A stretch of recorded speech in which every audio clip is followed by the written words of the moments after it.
훌륭한 우리나라가 중국 따위를 상대로 아주 통쾌한 한방을 날릴 계획이 시작되었습니다. 현재 중국의 경제 상황은 혼돈으로 치닫고 있는데요.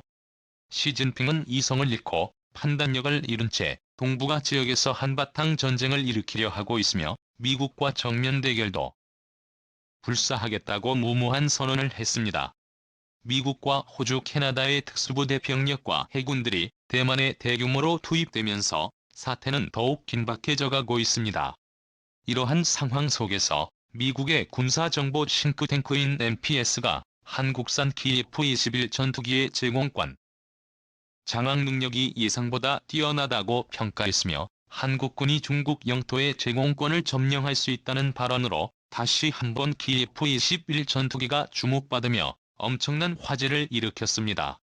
미국은 NPS가 주장하는 핵심적인 내용에 따르면 한국산 KF-21 전투기의 숨겨진 잠재력을 인정해야 한다며 다수의 중국산 구식 전투기들을 한꺼번에 격추시킬 수 있는 5세대 급멀티 컨트롤 항공 장비를 언급했는데요.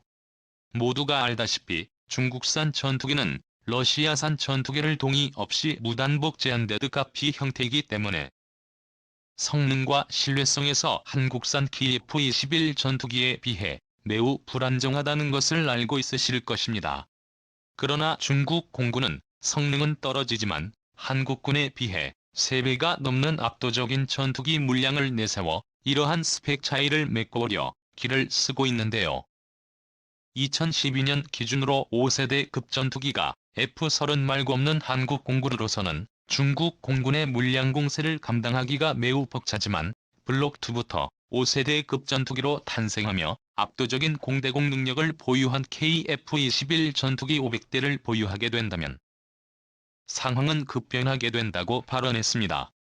KF-21 전투기가 보유한 일명 발사 후 망각이라는 기능을 위해 국산 항공 장비와 소프트웨어 시스템이 미사일을 여러 개 발사해도 초정밀한 타격 능력을 보장하게 됩니다. 최대 6발의 공대공 미사일을 한꺼번에 발사하는 게 가능하죠. KF-21 앞에서 생산된 지 50년이 훌쩍 넘은 중국군의 주력 전투기인 제2질은 그야말로 추풍낙엽처럼 풀려나갈 뿐이며 자칭 중국 공군의 새로운 주력이며 차세대 전투기들인 제20과 제21도 KF-21에게 성능에서 압도적으로 열세입니다. 이것은 중국 공군의 다수를 차지하는 3세대 전투기와 4세대 전투기보다 압도적인 공대공 미사일 멀티 컨트롤 시스템을 KF-21 전투기가 보유했다는 것을 뜻합니다. 미국의 군사 전문가들은 미래 군사 훈련에서 만약을 가정해 중국이 한국을 침공하여 전쟁이 발발했듯이 베이징과 매우 가까운 한국 공군의 역할이 매우 중요하다고 언급했는데요. 베이징의 제공권만 장악한다면 한국의 승리가 매우 확실해집니다. 반면 중국군은 한반도와 가까운 북부 정부에 전력을 집중 배치했으며 제2차 한국전쟁이 일어날 경우 한반도에 개입해 무슨 수를 써서든 한국을 점령하는 것을 중국군이 목표로 삼고 있습니다. 이처럼 수백 대를 투입해 최대한 한국 공군의 전력을 소모시킨 후 중국군의 주력 전투기들을 이륙시켜 확실하게 제압한다는 전략을 내세우고 있는데요. 허나 이러한 전략은 KF-21 전투기가 등장함에 따라 전혀 통하지 않게 되었습니다. 과거 태국군과 중국군의 도급 파이팅 훈련 도중 태국군의 스웨덴산 전투기에 중국산 전투기들은 처참히 추락했는데요. 스웨덴산 전투기보다 표기된 성능은 중국산 전투기가 뛰어났다는 게 아이러니합니다. 왜 중국산 전투기가 공개된 스펙에 비해 성능이 처참한지는 간단합니다.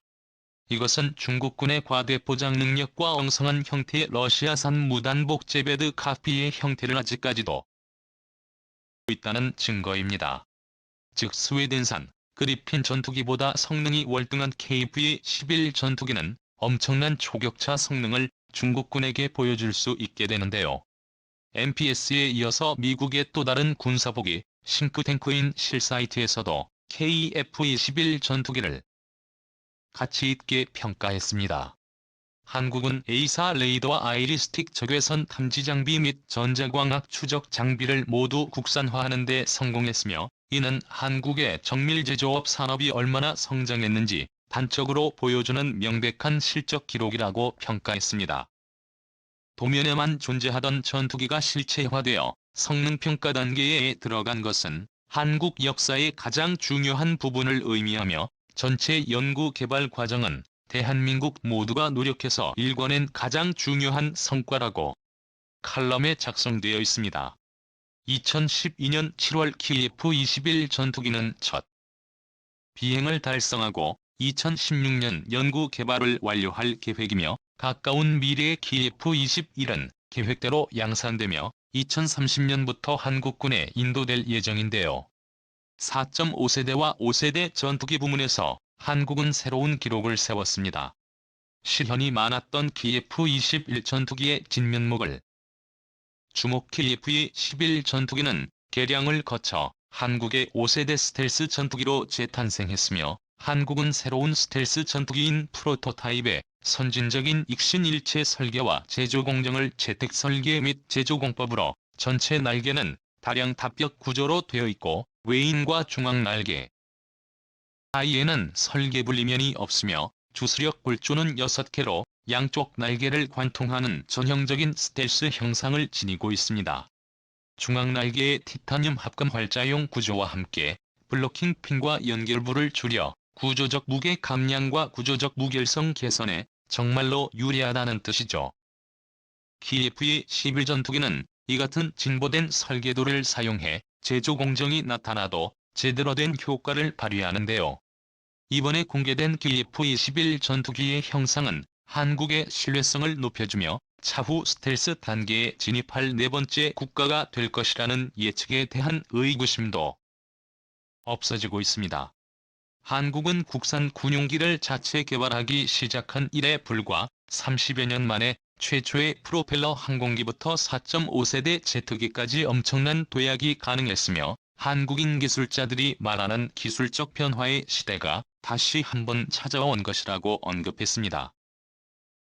KF-21은 아이리스텔을 탑재해 적기의 행동 반경을 파괴할 수 있다는 엄청난 장점을 지녔습니다. 당연히 최약체라고 평가받는 중국산 전투기들은 취약한 성능을 자랑하며 단지 수량이 많은 물량만 가지고 있죠. 이어서 한국에서 전투기를 운영하는 공군은 현대전에서 전쟁의 승패를 결정짓는 가장 중요한 병과이며, 그런 전투기의 정점인 스텔스기를 개발할 수 있는 국가는 지금까지 미국과 러시아뿐이었습니다. 그런데 우리나라가 블록 3 개발을 확정함과 동시에 마침내 한국형 전투기 KF-21 2호기가 그 모습을 드러내면서 30년 전만 해도 제트기조차 개발하지 못했던 대한민국은 몰라보게끔 성장해 스텔스기 개발국 반열에 당당하게 합류했습니다.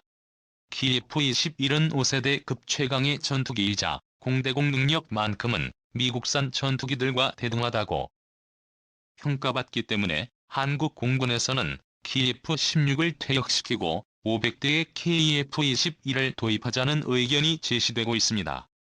공군은 주변 국가의 전쟁에서 판도를 결정짓기 때문에 예전과는 달리 육군과 대등할 정도로 목소리가 매우 커졌으며, 출고 시기 이후 KF-21의 관계자는 공군에서 500대의 KF-21을 구입하게 간절하게 원한다고 언급했는데요.